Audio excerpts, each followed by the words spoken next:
Oh, hey there, friends. If you're a producer or an artist or an engineer and you're really struggling with knowing how to EQ, this one is for you. So, for this one, we're really going to dive into kind of an approach and a philosophy of EQ.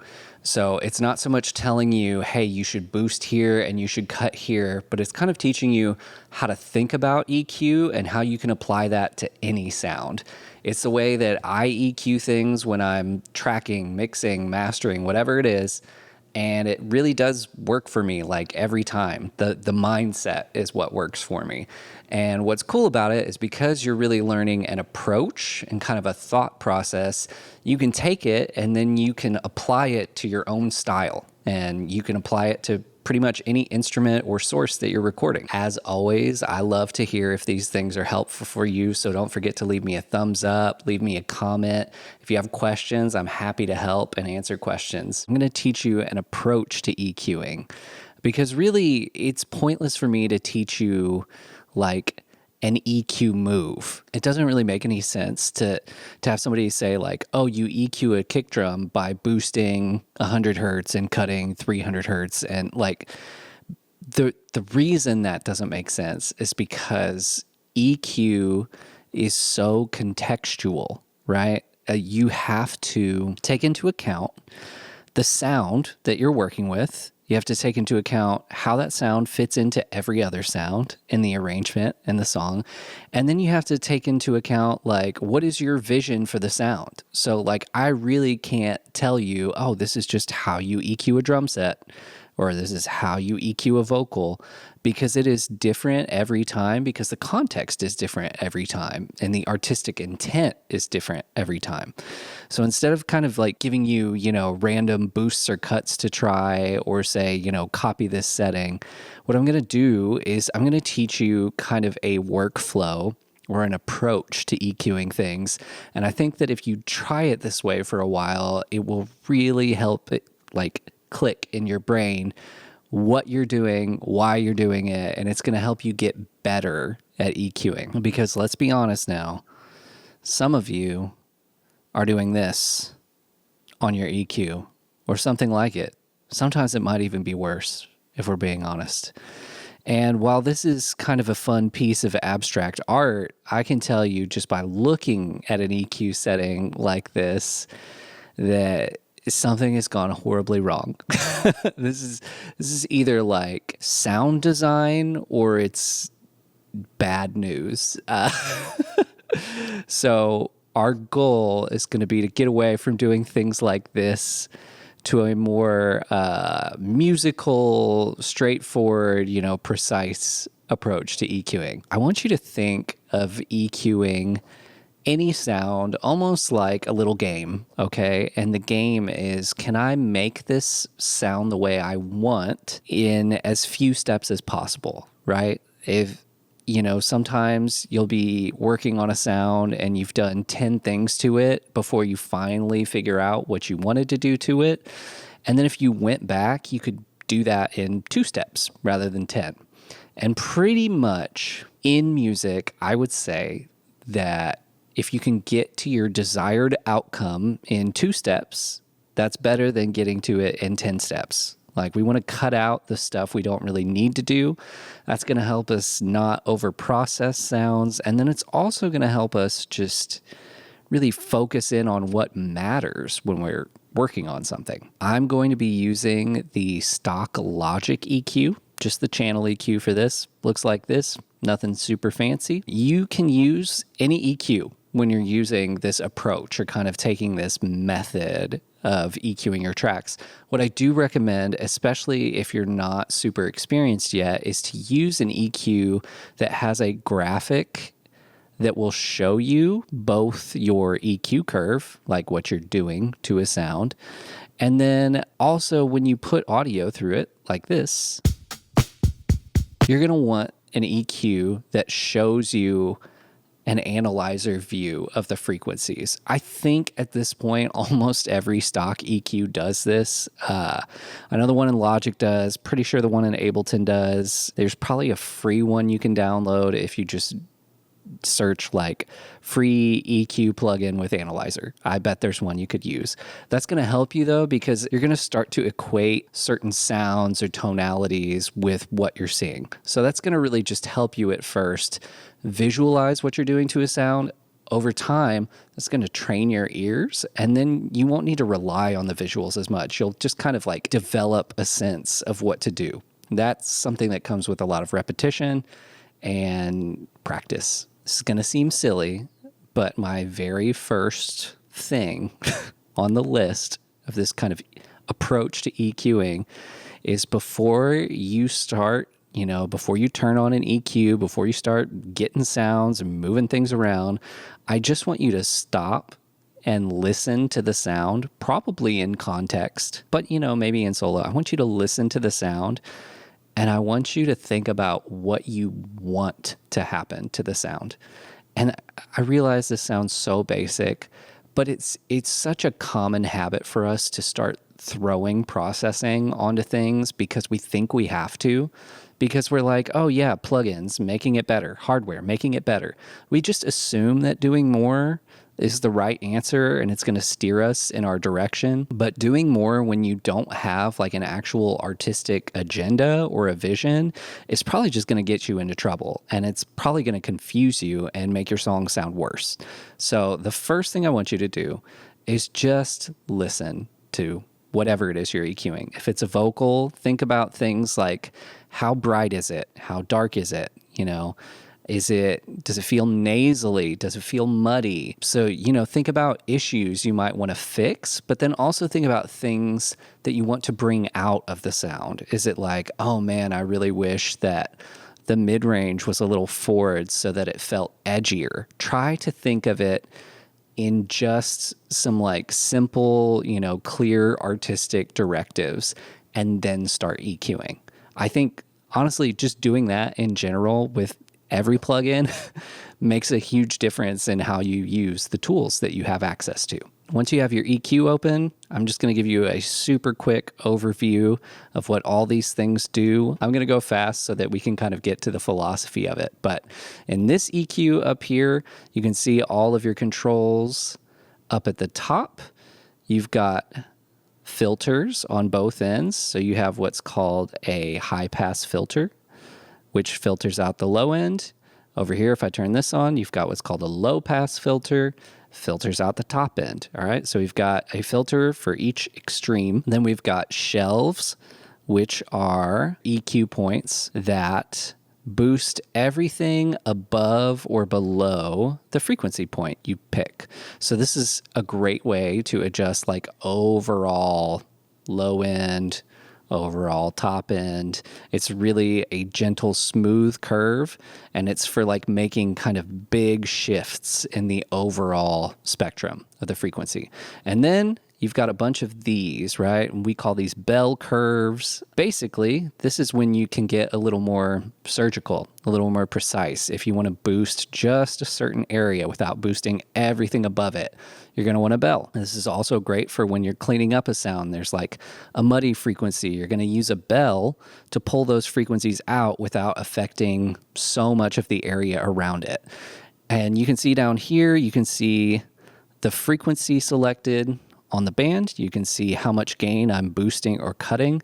And then this is a control called Q. All that is how wide or narrow the curve is. Okay. So a wider curve, because it's more gentle in how it boosts, is going to usually sound more natural. A more narrow curve that affects less will sound a little more unnatural, especially if you're boosting it up a lot or cutting it a lot. Sometimes you just want to grab a certain area that's a problem without necessarily affecting everything else. So that's just like a basic overview of all these controls. Let's get to the actual strategy for EQing. So I've got a drum loop here. I'm going to hit play on it. So now I can see while that's playing, I can see an overall curve of what's going on in my sound, right? So the first step in this approach is you're going to want to filter things first. So we've got our filters, our high pass and low pass, like we talked about. One affects the top end, one affects the bottom end. And then on these, rather than having like the gain that we have on these other controls, we've got this function, right? Okay, so you can see what it does. It's just affecting how steep or how gentle the filter is. The more gentle settings will sound more natural. The more steep settings will sound less natural, but they are useful sometimes for really getting rid of unwanted frequency space. So why are we doing filters first? Okay. Without going into a major explanation of headroom and what that is, that's a whole nother video, a huge can of worms there. But what you need to know about speakers really is speakers are dumb, right? Speakers, their only job is to play back the frequencies that are in your audio tracks. They go into the speaker, they come out, you get your music or whatever. They're not thinking about what frequencies are being handed to them. And all of them have physical limitations to how much of a given frequency or set of frequencies they can push out of the speakers before they just give out, before they break, before they distort, before it starts to sound bad. So what filtering does is filtering really helps us focus the sound on what is most important about a track. And when we kind of eliminate by filtering out sounds, when we eliminate or focus in on what's important, our speakers won't have to work as hard. This is really just an important step in cleaning things up, because what you'll notice is that a lot of times sounds will have frequencies present in them on the analyzer that you're not necessarily hearing as important to the musical content of that track. So some common examples are like electronic hi-hats. A lot of times I get those in, and if you look at them on an analyzer, you know, all the frequency content is up here in the top end. That matters, right? That's where the actual hi-hat sound is. But you'll be able to see there's like some huge low end, like 20 hertz hum or something that is present in those hi-hat tracks. There's no world that we need 20 hertz in a hi-hat track unless you're making some really like gnarly experimental stuff, in which case, please send it to me. I want to listen. But for most people, 99.9% of the time, you're not going to need all of that.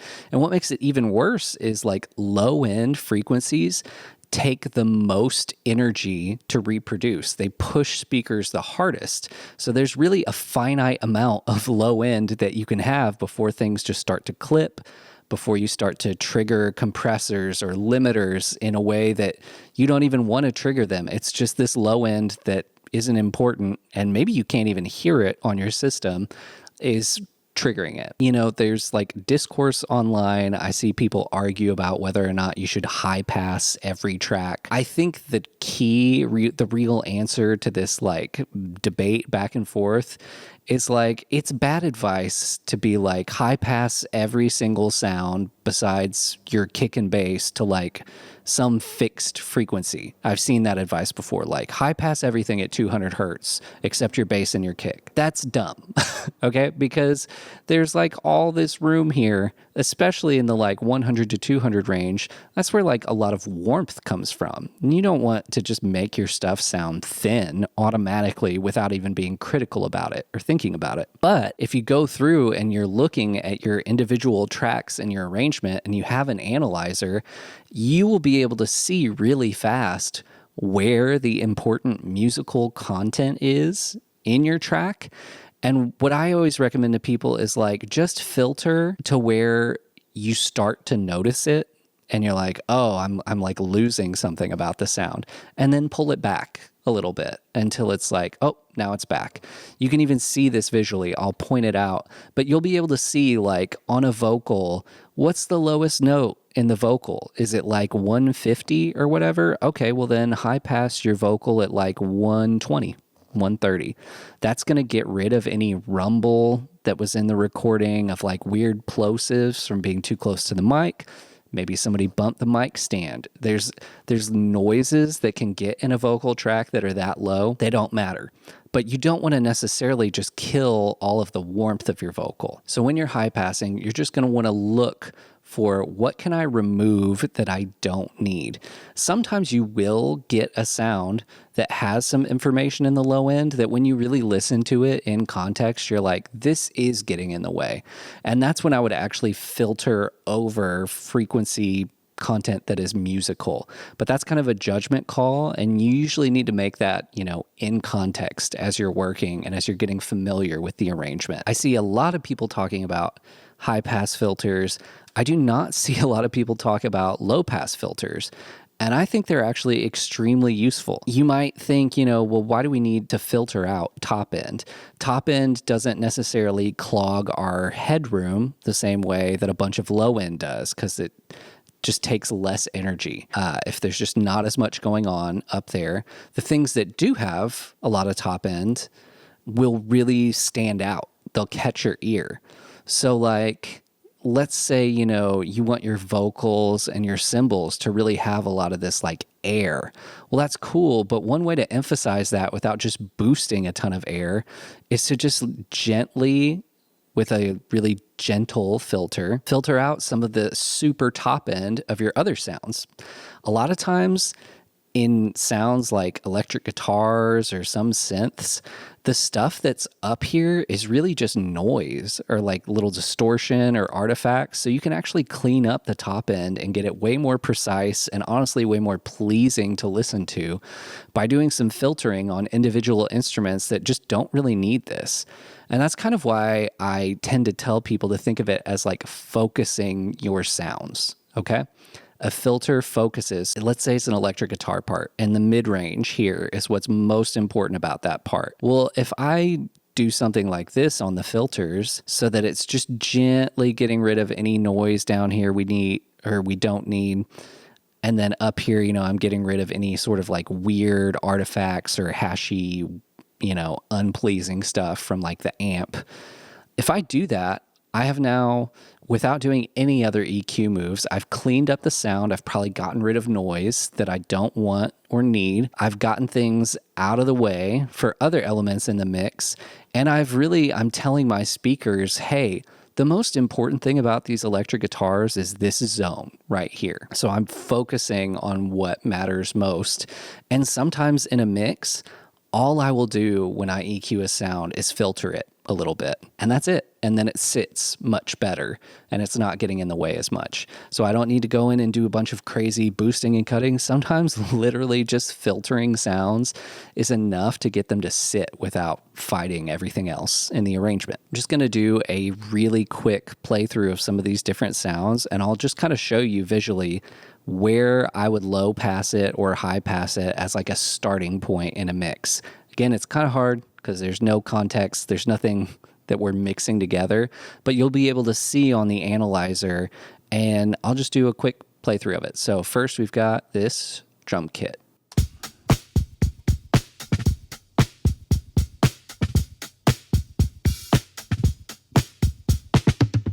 Honestly, on that one, filter wise, I would probably leave the top end because it's not super bright. And I'm just rolling off underneath where the kick is actually placed, and you can see that. But you can also see that there is some stuff going on over here super low. I know from experience that particular low end information on this particular kick drum is probably irrelevant, and trying to get my speakers to work hard and reproduce that isn't going to help me at all.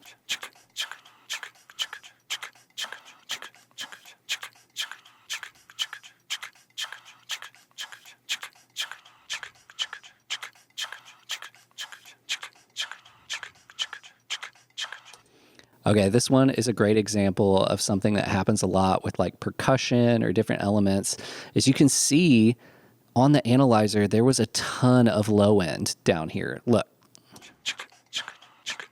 That really doesn't have anything to do with what you would probably want from this, which is the mid-range or the airiness of this weird percussion texture, right? So again, your speakers are going to try and put all the low end into the mix. It's just going to play back that way. By filtering it out, I'm just saying, hey, this is what's important. And then on the top end, let me show you what happens if I boost the super top end instead of filtering it. Listen to what it sounds like. it's just kind of noisy and brittle, and there's like a lot of mouth noises. So, depending on context, you might want some air in that. But I'm going to guess if I were mixing this into a song, I would probably just want to get rid of some of that noise. Because again, it's going to make all of my top end cleaner by getting rid of that. My speakers won't have to think about it. So on this, the filter would look something like this, maybe. Let's look at this bass synth.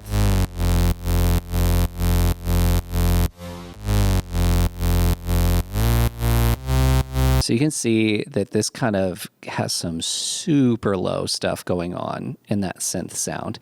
And for electronic music, sometimes the stuff in the 20 to 30 hertz range, you don't necessarily want to get rid of it. Sometimes, like on a huge system with big subs, that's going to sound awesome. But what you do want to get rid of is stuff below 20 hertz for sure. So I might set the filter on something like this to be super low. But again, your speakers, if there's a ton of stuff below 20 hertz, it's still going to try. And that will destroy your mix to have a bunch of super low stuff in there like that. So clean it up just a little bit here. And then let's just say, who knows based on what else is going on in the song, whether or not you would want to get rid of this top end. But you hear this noise on the top end. That will make it cut through a super dense electronic, arrangement. But, maybe what you would want to do is something like this to get rid of that super high frequency.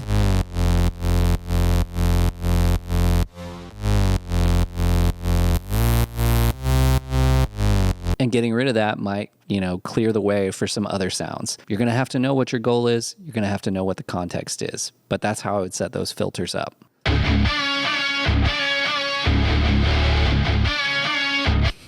All these splice loops I grabbed are going to crack me up this whole time. Okay, some heavy guitars.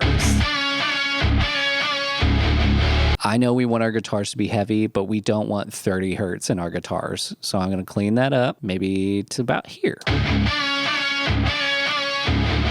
And then what's going on if I boost up this top end here? That's kind of where the fizzy stuff lives. You may want to leave, it's already kind of filtered out there. So, you might not need to do anything that extreme, but I would maybe just do something like this. Look at this vocal real quick. You can see some plosives happening down here super low. That peak is the fundamental note. So that's her actually singing.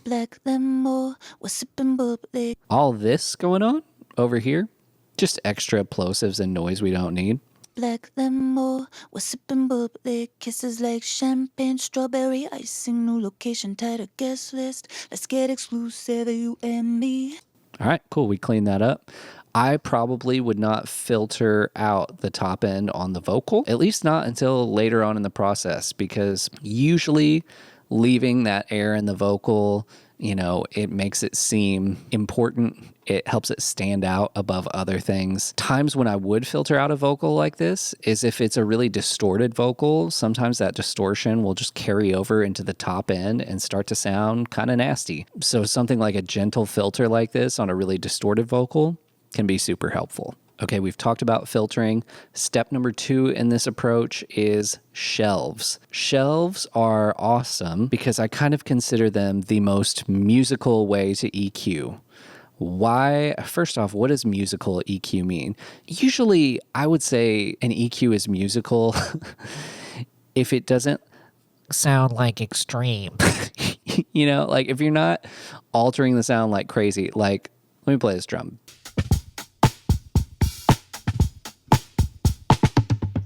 That sounds weird. It sounds unnatural. It sounds like a drum going through a wah pedal like that. That's bad news, okay? Doing a boost that's super wide, though,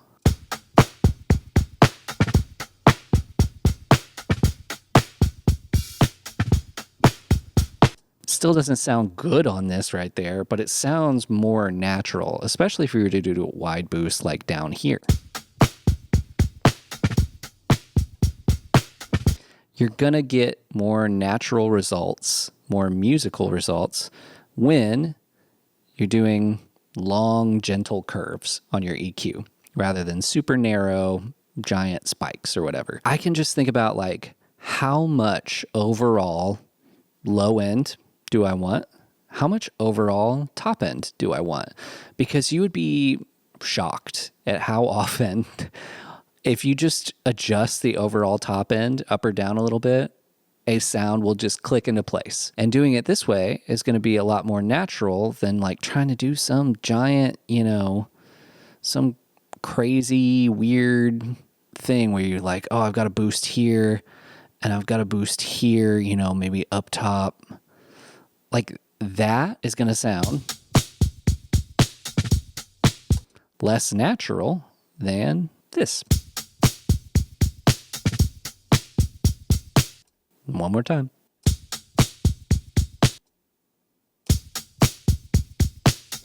Now, would I boost the top end on this loop that much in either case? No, I wouldn't. But you get the point. I trust you get the point. The second thing I do after I filter and I focus the sound is I'm just thinking, does this sound, do I want it to have more top end, less top end, or more low end, less low end? And if you think about it, when you're using shelves, doing this is kind of the same thing as doing this. Same end result, less top end, more low end. By doing it as a boost, you are going to be turning up your overall level. You'll be taking up more headroom. By doing it as a cut, you'll be just getting the stuff you don't want out of the way. It will probably make your track a little quieter overall. So you're getting the same end result without boosting your headroom up. That's not to say you should only cut. I'm not one of those people. I think you should cut and boost and do pretty much whatever else you want to on your EQ if it's making you happy. Let's go back into this drum loop, okay?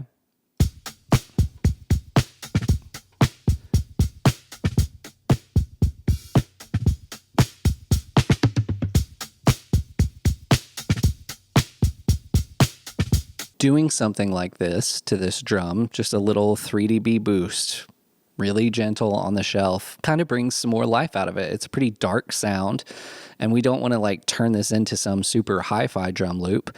But in context, a move like this in a mix might really just help the snare and the cymbals to sit with everything else. Listen one more time.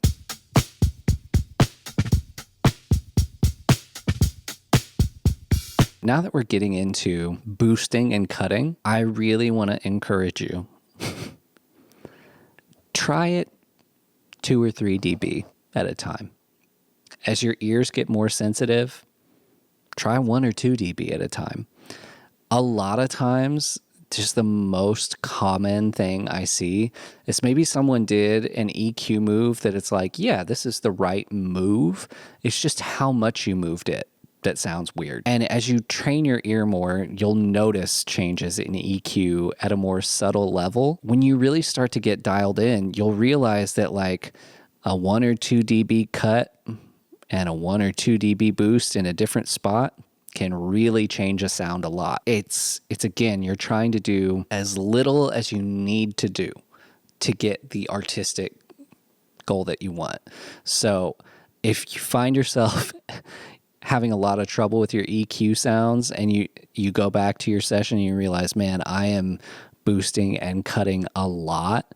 Maybe you're even boosting and cutting in the right spot for what you're trying to do. Just back it down a little bit.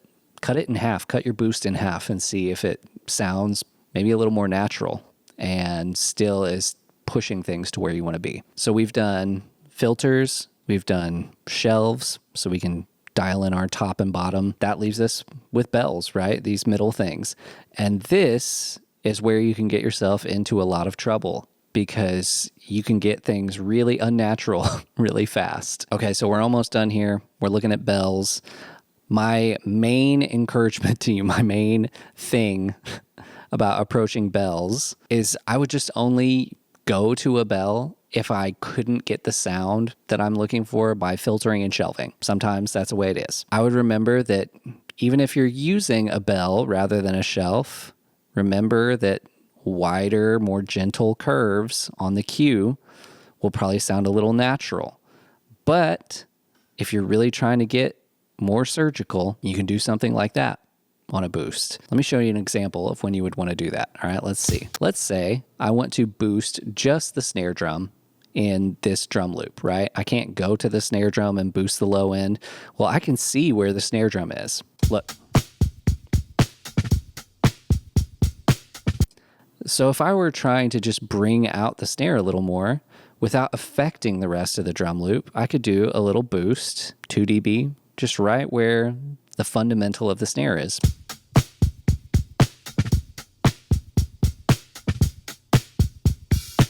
Snare gets a little bit thicker without just totally messing up the rest of the sound. That doing something like that, that's when I would use a bell, and that's when I would use a more narrow bell. But again, the more I push into a narrow bell, the weirder it's going to sound. So just be careful when you're doing that. Same with cutting. Like if you're going to cut stuff, this is going to sound a little more natural. This is going to sound a little less natural, but you could go get something you really don't like out of the sound. We still haven't talked about where should you EQ in your signal chain. I mean, I've heard so many different takes on this. The honest answer is you should EQ wherever you want. Let me tell you how I do this. I typically, if I pulled up a mix session and was just starting it out, my first pass through a mix is just gain staging, setting volume level, and then filtering sounds to focus them. That's what I do first listen through. You would be amazed at how much just doing that can really clean up and separate and like help you mix a song without doing anything else. So a lot of times for me, an EQ is the first thing on my channel strip. And that EQ is almost always just for initial cleaning up a sound. If I know immediately as I'm going through all the tracks and getting them into a song, I'm like, oh man, I'm going to need this to be brighter. Filter it out, shelf up the top end a little bit. Okay, move on. I'm not going to get in the weeds. I'm not going to figure out like, oh, do I need to get just this little bit or boost just this little bit? I'm going to look for those broad strokes on that first EQ that will clean it up and that will just point the sound in the right direction. Then usually what I do is if I'm doing any sort of compression or saturation, I'll do that next in the chain after that initial cleanup EQ. And then if I really feel like, okay, now I want to emphasize certain elements of this sound, that's when I'll go back and add another EQ and do maybe some boosts on certain spots where I really want it to like stick out or come forward in the mix. Or, you know, I might go do an EQ after that processing and do a little cut in areas where it's like competing with a vocal or something like that. So sometimes you got to just stick to, you know, the sandwich method, the Oreo method, a little bit before, a little bit after. But really experiment for yourself. Just know if you are EQing before your compression, it's going to change how your compressor reacts. If you're boosting a lot of low end and then you put a compressor on, that extra low end is going to make that compressor trigger sooner than it would otherwise. So you just got to feel it out, figure out what works for you. But that's how I do it. That's how I go about it. If you have an approach to EQing things, like kind of an order of operations in your head that you know, like, okay, I can follow this approach, I think it will really help you dial in exactly what you want to get out of a sound. It's easy to get yourself into a lot of trouble when it comes to EQ if you're just moving stuff around kind of aimlessly. Sometimes, you know, that can lead to a creative breakthrough. A lot of times, I think it just leads to burning your ears out because you're just kind of aimlessly moving stuff around. I don't know. I hope this sounds good. So remember to know what you're going after. And then 2, to try and get to it doing the least amount of EQ possible.